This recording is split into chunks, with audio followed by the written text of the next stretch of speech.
हाँ बेटा करी तो थी यार। तो फिर तू क्यों राधे बन गई? जब तेरी अम्मा से पहली बार फोन पे बात हुई ना तो इसकी आवाज़ इतनी मीठी सुरीली और इतनी हल्की आवाज़ थी कि मेरे कानों में जो समझ ले बेटा रस घुल गया था कभी। तू फंसे हुए बात तो याद नहीं। जब लड़कियां बेटा फ़ोन पे बात करती हैं ना तो बात करने का उनका नज़रिया ही अलग हो जाता है। वो अपनी वॉइस को चेंज कर लेती हैं। और तेरी अम्मा की बातों में तो इतनी हमदर्दी, इतना अपनापन और इतना प्यार था कि बेटा मैं पतले गू की तरह फैल गया था। जब बेटा वो कहीं शादी में जाती थी ना तो मुझसे इजाज़त लेती थी, कहती थी मैं शादी में चली जाऊँ। अगर उसे रिश्तेदारी में कहीं जाना है तो भी मेरी इजाज़त लेती थी। अगर यहाँ तक कि छत पे भी चढ़ना होता था ना तो मेरी इजाज़त लेती थी। अगर कभी जैसे मार्केट में जाने के लिए कह रही और मैंने मना कर दिया कि मत जा तो जाती नहीं थी।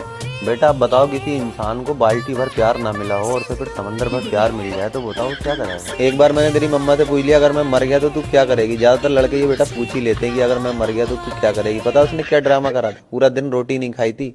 बोली अगर तुमने आज के बाद ऐसी बात करी तो समझ लेना मैं तुमसे कभी बात नहीं करूंगी। कभी किसी रिश्तेदार से तो पूछा होगा? जब भी रिश्तेदारों से बेटा मैंने उसके बारे में बात करी तो सबने एक ही बात बोली कि लड़की तो गाय है गाय। तुमसे चल के कहा कि तुम्हारी गाय अन्नू बकरा राधे बन गई। मैं बेटा गया था, मैंने उनसे कही, मैंने कि तुम तो कहते थे कि लड़की गाय है गाय। तो बोले बेटा हम तो अब भी कह रहे हैं लड़की गाय है, लेकिन तुमने सुनी कहाँ थी पूरी बात। हम तो ये कह रहे थे कि मरखन्नी गाय है।